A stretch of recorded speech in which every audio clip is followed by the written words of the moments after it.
मैं आपका अधिक समय भी नहीं लूंगा, उतना ही लूंगा जितना कि आपको दूंगा। थोड़ी देर के लिए आप मुझसे जुड़ना मैं प्रयास करूंगा। भगवान राम के इस पावन मंच पर हूं। सौरभ, तुमने बहुत संयत, बहुत शालीन संचालन किया। इसमें हाथ जोड़ने की क्या बात है? नहीं, आदमी विनम्र हो जाता है। आप देखिए, आप किसी की तारीफ कर दो। आप खूंखार सिंह के गले में, परसाई जी कहते हैं, अगर माला डाल दो तो हाथ जोड़कर कहेगा मेरे योग्य कोई सेवा हो तो बताइए। ये प्रशंसा और माला में इतनी दम है, इतनी ताकत है। तो मैं समझता हूं आप लोग मुझे सुनने के लिए तैयार हैं। मैं भारत विकास परिषद को, आदरणीय तिलक जी को बहुत शुभकामनाएं देता हूं। कुलपति जी हैं या निकल लिए? हाँ, वो कुलपति हैं साहब, हम तो कुल मिलाकर पति हैं। थोड़ी देर के लिए रुके, निकल लिए। तुम भी थोड़ा उन्मुक्त होकर बैठो हैं। ऐसे बैठी हो जैसे अशोक वाटिका में कैटरीना कैफ बैठी हो। थोड़ा उन्मुक्त भाव से बैठो। सौंदर्य की बात हो रही थी, प्रेम की बात हो रही थी। जहां प्रेम है वहां प्रेम चोपड़ा भी है। और आप किसकी बात कर रहे थे? ताजमहल वाजमहल, ये मेरे समझ में नहीं आता साहब। मैं इस तरफ कभी गया भी नहीं। और प्रेम करना हो तो उनसे सीखो, उनसे सीखो प्रेम करना। और समझने वाले लोग बैठे हैं साहब, मेरी बात समझना। मैं कब क्या बात कह दूं, कहां। पहली बार पुष्प वाटिका में the love of first sight Sita ji को देखा था। और जो पंक्तियां बाबा कहते हैं, कंकण किंकण नुपुर धुनी सुनी कहत लखन सिय राम हृदय गुनी मानहु मदन दुमधुबी दीनी मनसा विश्व विजय कहे कीनी। हे लक्ष्मण, मुझे ऐसे लग रहा है सीता को देखकर जैसे कामदेव ने नगाड़े बजा दिए हो। प्रेम करना सीखना हो, रघुवंशन कर सहज सुभाऊ मन कुपंथ पग धरई न काऊ। इससे बड़ा प्रेम नहीं हो सकता। एक पत्नी व्रत रहे जीवन भर। क्या बात। और अनेक शूर्पणखाएं उनके मार्ग में आई, अनेक। उन्होंने प्रणाम सहित उनका अभिनंदन किया, उनका स्वागत किया। खैर, मैं इस विषय पर बात करूंगा। प्रभु, मैं आपसे भी क्षमा चाहूंगा। और पहले तो सबसे पहले तिलक भाई, मैं अध्यक्ष पद से त्यागपत्र देने की घोषणा करता रहा हूं। क्योंकि इन लोगों ने जो मुझे पकाया है अध्यक्ष, बड़ा मुश्किल है साहब, बड़ा मुश्किल है कवियों को सुनना। और सौरभ, मैं तेरे संचालन की बात कर रहा था यार, पता नहीं मैं कहां से कहां निकल जाता हूं। ये मेरठ से है मित्रों। मेरठ वो धरती है जहां रावण को दामाद का दर्जा दिया गया।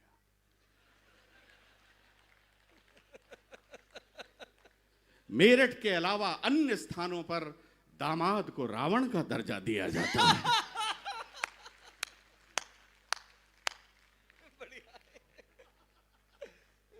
मैं एक एक विषय पर बात करूंगा, जो मुझे याद आती जाएगी मैं बात करूंगा। मैं प्रारंभ होना चाहता हूं।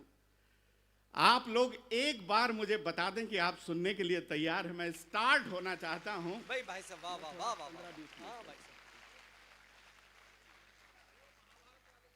कहां जा रहा बेटा? अच्छा, कोई बात नहीं, कोई बात नहीं। बालक को काम हो सकता है। मैं कह रहा था साहब, ये जो उत्सव आपने आयोजित किया है तिलक भाई, मैं पंक्तियां प्रारंभ करता हूं। एक एक पंक्ति में आपको सौंपता हूं और आप मेरी भावनाओं का अनुमोदन करेंगे आपके उल्लास के उद्बोधन के साथ। मैं जहां जहां बात आपको लगे एक बार मुझे बता दें, ताकि मैं उतनी ही एनर्जी, उतनी ही ऊर्जा, उतनी ही ऊष्मा के साथ मैं आपको सुनाने का प्रयास करूंगा। क्या बात। दुनिया में, मैं अभी भाई का जिक्र करूंगा, रामायण भ्रातृत्व प्रेम की मिसाल है। दुनिया में भ्रातृत्व प्रेम की मिसाल रामायण और मानस से बड़ी कोई हो नहीं सकती। क्या बात। तब मैं कहता हूं वो मैं बात करूंगा, लेकिन पंक्तियां सुने मित्रों। भाई की हंसी, हास्य जीवन के अध्यात्म का उत्सव है। जब आप हंस रहे होते हैं तो आप भगवान भोलेनाथ की याद प्रार्थना कर रहे होते हैं, क्योंकि हास्य के देवता भगवान भोलेनाथ। क्या बात है, वाह वाह वाह वाह। और एक बात और कहना चाहता हूं, हंसने और हंसाने की शक्ति वही रखता है मित्रों जो निश्चला सरलो लासा नैसर्गिको उन्मुक्तता ध्रुवम, जो निश्चल है, जो सरल है, जो नैसर्गिक है, जो उन्मुक्त है। भगवान शंकर जिसको ये तत्व देते हैं, ये भाव देते हैं, वही व्यक्ति हंस सकता है और वही व्यक्ति हंसा सकता है। क्या बात है भाई साहब। मैं प्रारंभ होता हूं साहब। हास्य क्या है? भाई की हंसी ताकत सवाई है। इस दुनिया में अगर आप आपके भाई के साथ बैठकर हंस रहे हैं, दुनिया में इससे बड़ी कोई ताकत नहीं हो सकती। लक्ष्मण के बारे में मैं कहूंगा, सुमित ततस्तु जल शेषेण लक्ष्मणोप्यम करो सदा। आज एक भाई दूसरे भाई का झूठा नहीं खाता, लेकिन लक्ष्मण ने सारा जीवन भगवान राम का झूठा जल पिया। क्या बात है भाई साहब, वाह वाह। ये भगवान वाल्मीकि लिखते हैं। तब मैं कहता हूं भाई की हंसी ताकत सवाई है, बहन की हंसी मजबूत कलाई है। वाह वाह। जरा पंक्तियों को संभालना। मैं अंतिम कवि हूं। अंतिम समय में ब्राह्मण का बेटा ही काम आता है। भाई की हंसी ताकत सवाई है, बहन की हंसी मजबूत कलाई है। और ये जो जैन जी यहां बैठी है, युवा पीढ़ी को समर्पित करता हूं। पिता की हंसी, पिता की हंसी, भावेश, पिता की हंसी बच्चों की असली कमाई है।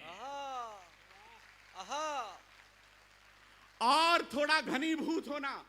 पिता की हंसी बच्चों की असली कमाई है, और मां की हंसी, मां की हंसी प्रभु की प्रभुताई है। वाह वाह वाह वाह वाह वाह वाह वाह वाह। मां की हंसी वाह वाह वाह वाह। प्रभु की प्रभुताई है। और पंक्तियां सुने, ये जो बच्चा अभी रो रहा था, इसे समर्पित करता हूं। बच्चों की हंसी पीर की भुलाई है। भगवान वेदव्यास कहते हैं, इस संसार में अपनी संतान को गले लगाने से बड़ा सुख और कोई हो नहीं सकता। तुम बात कर रहे थे पुत्र, वेदव्यास कहते हैं बच्चों की हंसी पीर की भुलाई है।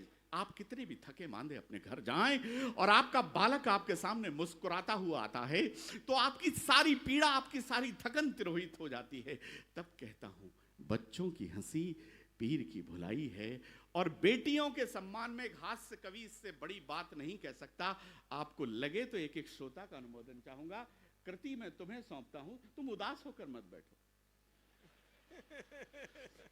बच्चों की हंसी पीर की भुलाई है, और बेटी की हंसी तुम्हें समर्पित है। बेटी की हंसी बाप की असली दवाई है। आए, आए, भाई वाह भाई साहब, वाह वाह वाह वाह वाह वाह। बेटी की हंसी बाप की असली दवाई है। और पंक्तियों का आनंद लेना। प्रेमिका की हंसी हवा हवाई है। और तालियों से मुझे आदेशित करना। प्रेमिका की हंसी हवा हवाई है, और लुगाई की हंसी जेब की सफाई है। भाई बहुत अच्छे। भाई साहब की तो कैड़ी कटी दिख गया। कौन देख रहा है? लुगाई की हंसी। कौन खड़ा हो? अरे भाई साहब, मैं आपकी पीड़ा में सहभागी हूं भाई साहब। भगवान शंकर लुगाई के डर से कैलाश पे बैठे हुए हैं भाई। लुगाई, हाँ, धन्याम केयम स्थिताम शरसिते। पार्वती कहती है मैं भगवान भोलेनाथ से, किसको बिठा रखा है सिर पर? ये कौन है? आइए मित्रों, लुगाई से मुझे याद आया, ये गया भाई। हाँ, लुगाई से मुझे याद आया, लुगाई से मुझे याद आया।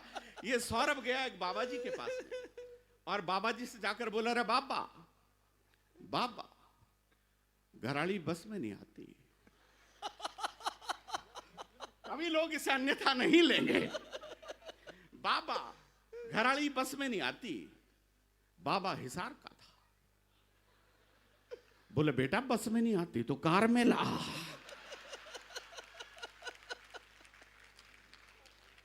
बोले बाबा कार में नहीं, काबू में नहीं आती, कंट्रोल में नहीं आती। तो बाबा ने इसके 6-7 चिमटे मारे। अरे बोले साढ़े मेरी आती तो मैं बाबा जी होता के।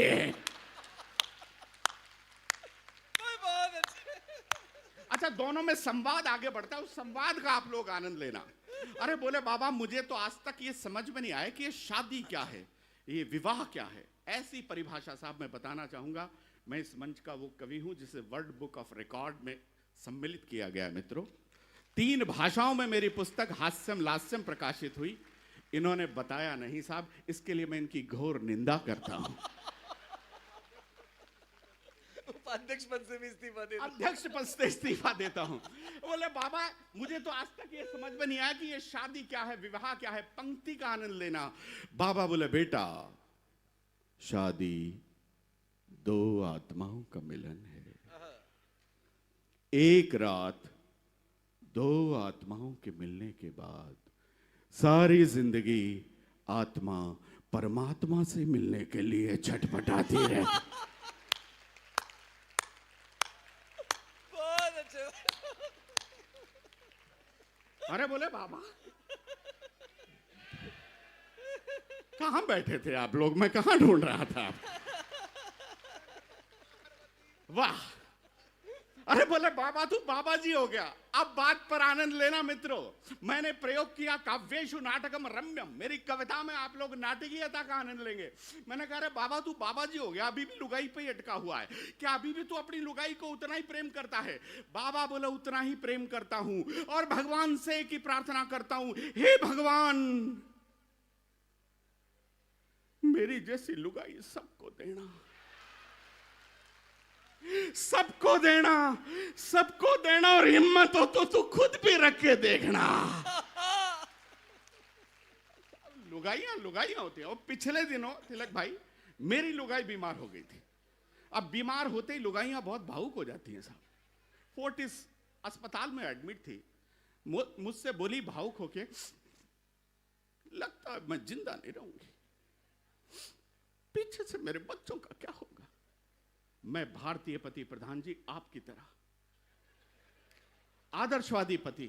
मैंने कहा तू बच्चों की चिंता बिल्कुल मत, तू बच्चों की चिंता बिल्कुल मत कर। मैं खुद बिना लुगाई के रह सकता हूं, लेकिन बच्चों को मम्मी के बिना एक दिन भी नहीं रहने दूंगा। बहुत अच्छे। अच्छा, दोनों में संवाद चल ही रहा था। अरे बोले बाबा मैंने तो बता दिया, तू ये बता तू बाबा जी कैसे बना? बोले कुछ नहीं यार, मेरा नया नया ब्याह हुआ था, मैं लुगाई को हनीमून मनाने के लिए हरिद्वार लेकर गया था। इसमें हंसने की क्या बात है बहन जी, बाबा जी था हरिद्वार ही जाता, कौन सा स्विट्जरलैंड जाता। हरिद्वार लेकर गया था। पत्नी ने गंगा स्नान किया। आप जानते हैं गंगा का पानी बहुत तेज ठंडा होता है। नया नया पति अतिरिक्त भावुक होता है, एडिशनल इमोशनल होता है। वो जो ही गंगा से नहाकर बाहर निकली, उसे अचानक बहुत तेज खांसी हो गई। चूंकि पत्नी भावुक होता है, वो बाजार गया, बाजार से दवा की एक पुड़िया लाकर पत्नी को दी।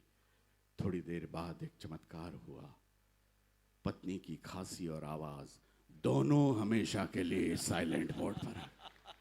अब वो बेचारा गंगा के किनारे बैठ के, हे प्रभु मेरी लुगाई की आवाज चली गई, अब मैं क्या करूंगा प्रभु। तभी अचानक एक देवदूत प्रकट हुआ, बोला किम कारणम रुदनम करोति वत्स, तू क्यों रो रहे है? महाराज मेरी लुगाई की आवाज चली गई। देवदूत बोला ऐसी पत्नियां तो करोड़ों जन्म की तपस्या के बाद प्राप्त होती। अरे बोला प्रभु ये बोल नहीं पाएगी, इसका मैं क्या करूंगा? देवदूत बोला पगले, अगर तुझे बोलने वाली चाहिए तो तू मेरी रख ले। अब जो ही साड़ों को पता चला कि इस बाबा ने, जीजा ने जीजी को हमेशा के लिए साइलेंट मोड पर ला दिया, साड़ों ने जीजा को बहुत कूटा, बहुत मारा। मामला अदालत में गया। उसने अदालत में जज साहब से कहा, जज साहब मुझे बचा लो, जज साहब लोग मुझे मार डालेंगे, जज साहब मुझे बचा लो। जज साहब ने कहा साले तेरे तो कर्म ही ऐसे, तूने तेरी नई नई लुगाई को हमेशा के लिए साइलेंट मोड पर ला दिया, साले तेरे तो कर्म ही ऐसे। बोले जी मुझे कर्मों के लिए नहीं मार रहे, ये सब मुझसे पुड़िया मांग रहे हैं, पुड़िया।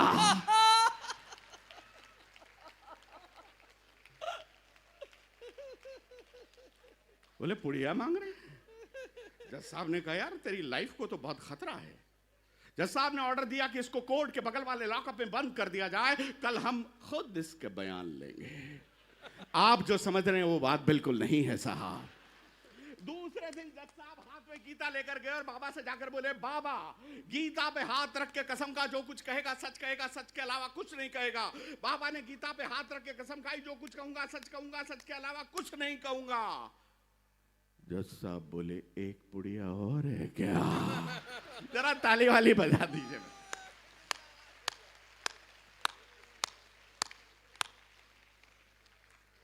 भारत तो साहब चमत्कारों का मुल्क है। भारत चमत्कारों का मुल्क है। आप देखिए, तू बेटी बेटी की बात कर रहा था। मित्रों, मेरे कोई बेटी नहीं है, मैं भी लेकिन बेटी का बहुत सम्मान करता हूं। विशेष रूप से मैं अपने ससुर साहब की बेटी का बहुत सम्मान करता हूं। वो भी तो एक प्रकार की बेटी ही है साहब, एक प्रकार की बेटी है। लेकिन साहब एक छोटा सा मैं आपको गद्य नाट्य सुनाता हूं बेटियों के सम्मान में। तुम सब, मेरे कोई बेटी नहीं है, लेकिन एक हास्य कवि का जो हृदय है बोलता है, पहली बार आप सुनेगा। हिसार बहुत गद्य व्यंग्य है, गद्य नाट्य है, थोड़ा सा आपको सावचेत होकर सुनना पड़ेगा। एक एक पंक्ति आपको आनंद देगी, मैं विश्वास दिलाता हूं। उसके बाद मैं एक बार ट्रेन से दिल्ली जा रहा था। सुमित, मेरे सामने की बर्थ पर एक छोटा और सुखी परिवार बैठा था। छोटा और सुखी परिवार अर्थात एक पत्नी, एक पति और उनके 2 बच्चे।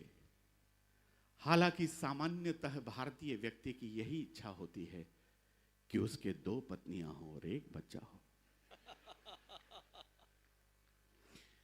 अब बात बहुत बारीक है, अगर समझ में आ जाए तो मुझे बता देना। वो दोनों एक दूसरे की तरफ देख भी नहीं रहे थे। इससे ये अनुमान लगाना सहज था कि वो वास्तव में पति पत्नी ही थे। समझ में आ गया तो जरा बता दीजिए। वो वास्तव में पति पत्नी थे। उनके स्वभाव के विपरीत उनके 2 बालक, जुड़वा बालक बड़ी अद्भुत क्रीड़ा कर रहे थे। क्रीड़ा बड़ी अद्भुत थी, कौतुक बड़ा अद्भुत था। एक बालक पिता के मुंह में बिस्किट डाल रहा था, दूसरा निकाल रहा था। पिता के मुंह में बिस्किट डाल रहा था। मैं शंकराचार्य ने जो सत्य कहा बेटियों के लिए, मैं उस सत्य को गाना चाहता हूं। और हास्य कवि का एक तरीका है उस सत्य को रखने का। एक बालक पिता के मुंह में बिस्किट डाल रहा था, दूसरा निकाल रहा था। तो मैं बड़े कौतुकवश उसे देख रहा था और मैंने पूछा, मैंने कहा भाई साहब ये दोनों पांडुलिपियां आप ही की? अचानक 2 पांडुलिपियां उत्पन्न। ये दोनों पांडुलिपियां आपकी? बोले निसंदेह। मैंने कहा दोनों बालक आपके हैं? बोले नहीं, ये दोनों बालक नहीं, इनमें एक बालक है और एक बालिका है। अब आप पंक्तियां सुनिए मित्रों। मैंने कौन बालक है और कौन बालिका है? वो जवाब देता है, ये जो मेरे मुंह में बिस्किट डाल रहा है ये बालिका है और जो निकाल रहा है वो सौरभ सुमन है।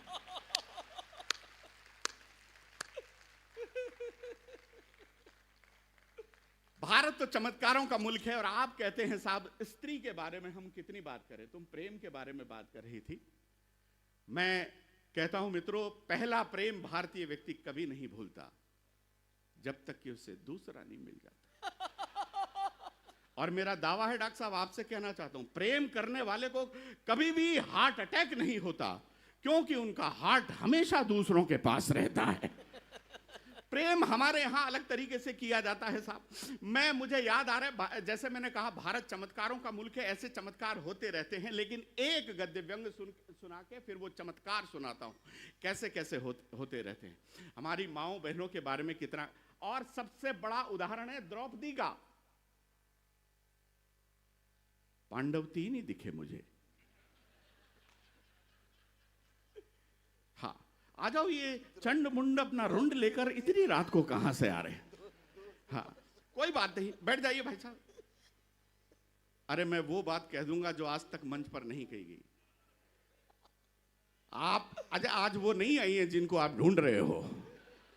ये बात कही गई है नहीं। चमत्कारों का मुल्क है साहब भारत। द्रौपदी की मैं बात करना चाहूंगा। और माताओं को समर्पित करता हूं, मेरी बहनों को समर्पित करता हूं। इससे बड़ा त्याग और बलिदान इस विश्व के इतिहास में नहीं है। सौरभ, मैं तुम्हें सौंपता हूं। जी भाई साहब, स्वागत। द्रौपदी के पुत्रों को काट दिया गया, बहुत निर्ममता के साथ काट दिया गया। भीम उस अपराधी को, अश्वत्थामा को घसीट कर लाते हैं, तो द्रौपदी कहती है, मुच्यताम मुच्यताम एशाम ब्राह्मणम नितराम गुरु। भीम, तुम इसे छोड़ दो, ये गुरु का बेटा है। दुनिया में ये कहने वाली, जिसके पुत्रों का सिर काट दिया गया हो, द्रौपदी के अतिरिक्त कोई उदाहरण भाई नहीं वाह मिलता। वाह वाह वाह वाह वाह वाह वाह वाह वाह। ऐसा विलक्षण उदाहरण कहीं नहीं मिलेगा।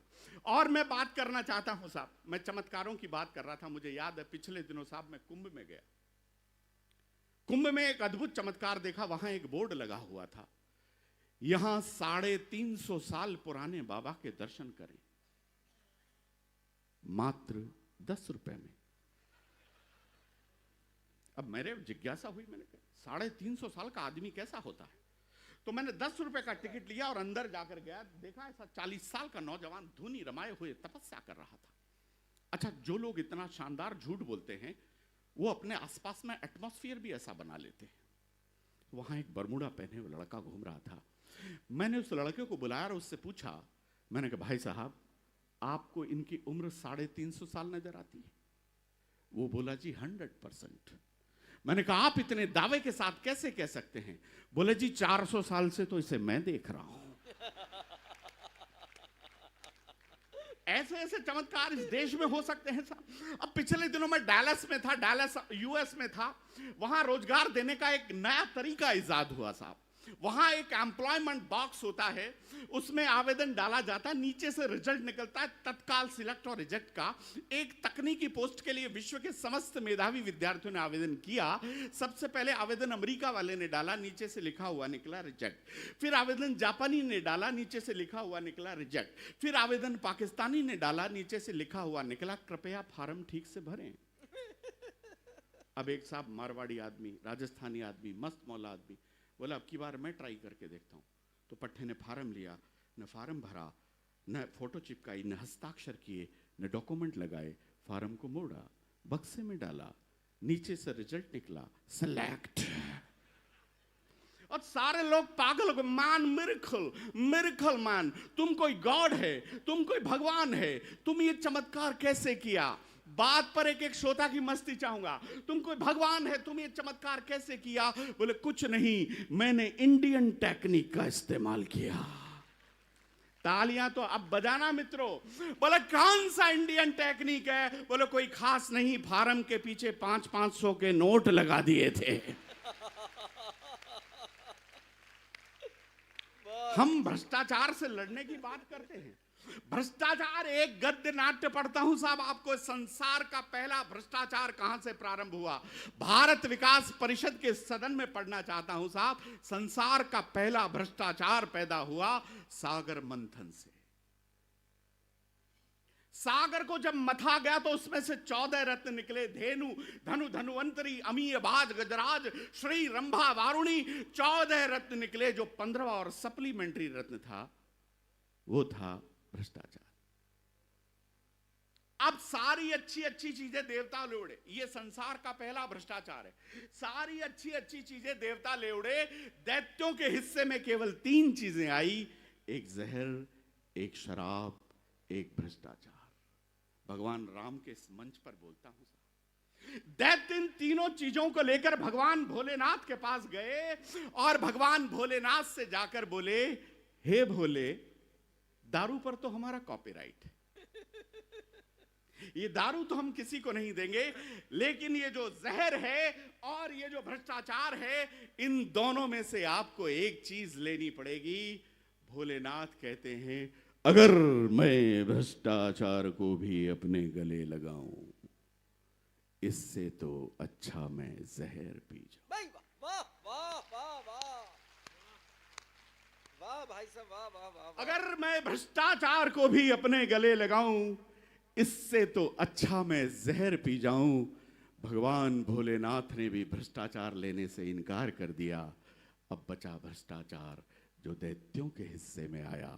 दैत्यों ने उसे मजबूरी में अपने गले लगाया और परिणाम स्वरूप, चमत्कार स्वरूप दैत्यों ने अपना अगला जन्म भारत में सांसदों और विधायकों के रूप में पाया। बहुत अच्छे, क्या बात है भाई साहब। और अंतिम गद्य व्यंग सुनना मित्रों, मैं समय की सीमाएं जानता हूं और मैं अंतिम गद्य व्यंग पढ़ता हूं और एक कविता जो भाई ने जिक्र किया था 2 मिनट की मैं आपको सुनाता हूं। जिसको भी जाना है मैं कभी नहीं रोकूंगा, मैं किसी को नहीं कहूंगा, सब आप स्वतंत्र हैं, लेकिन इस मंच पर बोलना चाहता हूं 3 चीजें अपने साथ लेकर जाना। राम को हमने मंदिर में प्रतिष्ठित किया है मित्रों, राम की सार्थकता तब होगी जब हम उसे हृदय में प्रतिष्ठित करेंगे। भाई वाह वाह वाह वाह वाह वाह वाह। और एक बात ध्यान से सुनना, थोड़ी देर जल्दी से निकल जाना। मैं मेरे मंच के साथियों से भी कहना चाहूंगा, ये सब अच्छी बातें हैं। करने वाला राम होता है, कराने वाला निमित्त मात्रम भव सव्यसाचिन। आदरणीय, अब बैठ जाइए, अब मैं गंभीरता से, आप बैठ जाइए। निमित्त मात्रम भव सव्यसाचिन, ये राम का सामर्थ्य है कि वो किसे निमित्त बनाता है, किससे कौन सा काम कराता है। मित्रों, एक चीज आप लेकर जाना भगवान राम से। सनातन धर्म की अभी बात चल रही थी, सनातन धर्म है, भगवान राम ये बात कहते हैं कि अहो रूपम, रावण को देखकर कहा, अहो रूपम महोधैर्यम महोत्सवो महोद्युति, अहो राक्षस राजस्य सर्व लक्षण युक्तता। ये सनातन धर्म है, जब अपने शत्रु की भी प्रशंसा की जाए, ये भगवान राम से सीखना। भाई वाह वाह वाह वाह। और एक बात मैं बताना चाहूंगा मित्रों, ये आपने कभी नहीं सुनी होगी, मैं प्रयास करता हूं। विभीषण को जब मंच भी पहली बार सुनेगा, सुमित तू स्वदेशी की बात कर रहा था और स्वदेशी का तू बहुत सम्मान करता है, मैं उम्मीद करूंगा तू जाते जाते रास्ते में ये एप्पल का फोन फेंक कर जाएगा। नहीं नहीं, थोड़ी देर के लिए मैं तेरा ध्यान चाहूंगा, तू सुन। बात कर रहा था, विभीषण को लंकेश बना दिया, राजा बना दिया भगवान ने। अब आप ध्यान से सुनना साहब, मैं एक हाथ से कवि हूं, लेकिन मैं किस तरीके से बात कहता हूं। जामवंत ने उनसे पूछा, प्रभु अभी रावण जीवित है, आपने रावण के होते हुए विभीषण को राजा बना दिया। तो भगवान ने कहा, रामो दुर्ना विभाषते। राम 2 बात नहीं कहता जामवंत। जिस दिन रावण ने सीता का हरण किया था, उसकी मृत्यु उसी दिन तय हो गई थी, उसी दिन निश्चित हो गई। फिर वो उनसे सवाल करते हैं कि हे प्रभु मुझे बताइए, अगर आप तो शरणागत वत्सल हैं, अभयम सर्वभूतेभ्यो ददाम्ये तद्व्रतम मम। भगवान वाल्मीकि लिखते हैं, आप तो शरणागत वत्सल हैं, अगर शत्रु आपकी शरण में आ जाए तो आप उसे क्षमा कर देते हो। अगर रावण मां सीता को लेकर आपकी शरण में आ गया तो आप क्या करेंगे? भगवान ने क्या उत्तर दिया होगा? हमारी पीढ़ी को क्या सीखना चाहिए? भगवान ने कहा, अगर रावण मेरी शरण में आ गया तो मैं रावण को क्षमा कर दूंगा। तालियां कमजोर हैं मित्रों आपकी, क्योंकि ये सनातन धर्म की स्थापना भगवान ने की। आर्तो वा यदि वा दृष्टा परेशान शरणम गता अरि प्राण नाम परित्यज्य रक्षितव्य कृतात्मने। दुनिया को ये भगवान राम से सीखना चाहिए। अगर उनका शत्रु कितना ही बड़ा अपराध करके उनकी शरण में आ जाए, उसे क्षमा करने का सामर्थ्य राम जैसा ही होना चाहिए। फिर वो अंतिम प्रश्न करता है, उस बात पर एक एक श्रोता अपनी तालियां नहीं रोक पाएगा। वो कहते हैं, प्रभु आपने लंका तो इसको दे दी विभीषण को, रावण आपकी शरण में आकर लंका मांग लेगा तो आप क्या करेंगे? तो भगवान कहते हैं, ये भ्रातृत्व प्रेम की इससे बड़ी कोई मिसाल नहीं होती। भगवान कहते हैं कि मैं भरत से कहूंगा कि वो अयोध्या रावण को दे दे। दुनिया में इससे बड़ी कोई मिसाल नहीं मिलेगी मित्रों। मैं बहुत बोल सकता हूं, लेकिन एक कविता जो मैं आपको सुनाना चाहता हूं, एक व्यंग और 2 मिनट की एक कविता सुनाकर, क्योंकि समय भी इस बात की अनुमति नहीं दे रहा है। मैं एक बार राजनीति का चरित्र बहुत संकेत से आपको मैं बताना चाहूंगा। मित्रों, उदय भानु हंस आपके यहीं के कवि, राज कवि हुए। दुनिया में कोई भी पार्टी आए, अटल जी कहा करते थे, पंछी ये कहते हैं कि गगन बदला है। उदय भानु हंस के सम्मान में मैं आपका देखना चाहूंगा। पंछी ये कहते हैं कि गगन बदला है, माली ये कहते हैं कि चमन बदला है, मगर कहती है शमशान की सिर्फ खामोशी, लाशें वही हैं सिर्फ कफन बदला। भाई वाह वाह वाह भाई साहब वाह। मैं राजनीति के सत्य को गाना चाहता हूं आपके आनंद के साथ में। मित्रों, हमारे यहां जयपुर में ऑल इंडिया कांग्रेस कमेटी के एक सदस्य थे, बाकायदा पदाधिकारी थे, आपने अखबारों में पढ़ा होगा। वो बीजेपी को 99 गालियां देकर गए कांग्रेस का टिकट लेने के लिए। 99 गालियां, बीजेपी ऐसी बीजेपी वैसी, 99 गालियां शिशुपाल की तरह। और राजनीति में चमत्कार हुआ साहब, उनको बीजेपी का ही मिल गया। दबेश्वर में तालियां नहीं साहब। मैं असारे काव्य संसारे कवि एवं प्रजापति, कवि कहने की हिम्मत करता है। व्यंग, विद्रूपता और विसंगति को आप अगर उस पर आप अपना उत्साह वर्धन करेंगे तो कवि कहने का प्रयास करेगा। तो आप लोग हास्य की मैं बात कहना चाहता हूं, तो उसे बीजेपी का ही मिल गया। उसके कार्यकर्ताओं को पता लगा, बिल्कुल सच्ची घटना बता रहा हूं। बोले महाराज, ये बीजेपी को 99 गालियां देकर गए थे, ये प्रेस नोट जारी करके गए हो, अब क्या करें इस प्रेस नोट का जो जारी करके गए? बोले कुछ मत करो, इसमें जहां जहां बीजेपी लिखा है। बहुत अच्छे। तब एक बारीक व्यंग देता हूं, बिल्कुल नया प्रयोग आपको सौंपता हूं। मित्रों, मंच को समर्पित करता हूं। एक दिन शेषनाग, अरे भाई साहब, एक दिन शेषनाग मां पृथ्वी से बोले, मैं तुझे अपने मस्तक पर ढोते ढोते हो गया हूं परेशान, अब कृपा करो ढूंढ लो कोई और स्थान, कृपा करो ढूंढ लो कोई और स्थान। तो मां पृथ्वी बोली, ठीक है शेषनाग, अगर तुम कहते हो तो मैं अन्य स्थान खंगालती हूं, लेकिन मेरी एक बात याद रखना, मैं अपनी छाती पर तुमसे बड़े बड़े पालती हूं। जरा तालियां उठाना मित्रों। भाई वाह वाह वाह वाह वाह। मैं अपनी छाती पर तुमसे बड़े बड़े पालती हूं। विश्वास नहीं होता 1% तो फिर मेरे साथ चलो पार्लियामेंट। विश्वास नहीं होता 1% तो फिर मेरे साथ चलो पार्लियामेंट। शेषनाग पहले थोड़ा झल्लाए और मां पृथ्वी के साथ पार्लियामेंट आए। अब आपको आनंद की यात्रा कराता हूं। शेषनाग थोड़ा झल्लाए झल्लाए मां पृथ्वी के साथ पार्लियामेंट आए। शेषनाग ने पहली बार विशेष नाग देखे। बहुत अच्छे। श्वेत नाग देखे, फेस नाग देखे। दोनों में क्या है फर्क, इस बात को लेकर शुरू हुए तर्क। अब आप तर्क देखना मित्रों, मैं राजनीति का सच गाना चाहता हूं उदय भानु हंस की इस धरती पर। तो श्वेत नाग बोलता है, अगर आप सर्पपति हो तो हम सभापति, अगर आप सर्पपति हो तो हम सभापति हैं। और पंक्तियों पर आपका आनंद चाहूंगा। अगर तुम्हारे पास मणि है तो हमारे पास मणि है, अगर तुम्हारे पास मणि है तो हमारे पास मणि है, अगर तुम्हारे पास 1000 फण हैं तो हमारे पास 1000 फन हैं।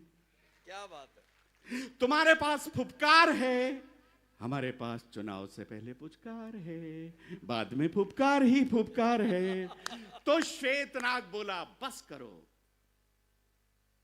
मेरे पास कालकूट जहर है। शेषनाग बोले, मेरे पास कालकूट जहर है। श्वेतनाग बोला, बस करो बस करो बस करो शेषनाग, इतना तो हम किसी की नहीं सहते हैं। और पंक्तियां आपके दिलों तक पहुंचे तो आपका स्नेह चाहूंगा। बस करो बस करो बस करो शेषनाग, इतना तो हम किसी की नहीं सहते हैं। जिसे तुम कालकूट जहर कहते हो, संसदीय भाषा में हम उसे राजनीति कहते हैं। वाह वाह।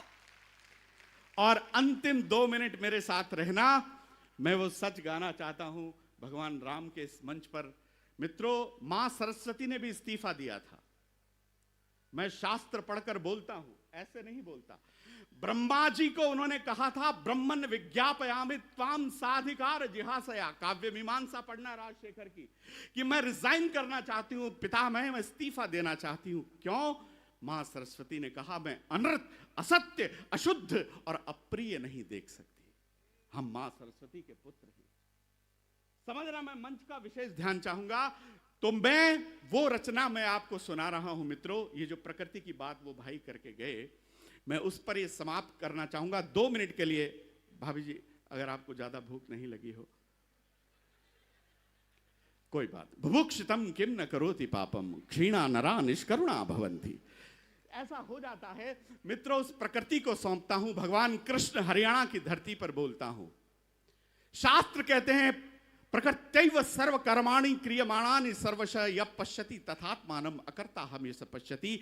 आपको गलतफहमी है कि आप कुछ कर रहे हैं, हमें गलतफहमी है कि हम कुछ कर रहे हैं। करने वाली केवल प्रकृति है।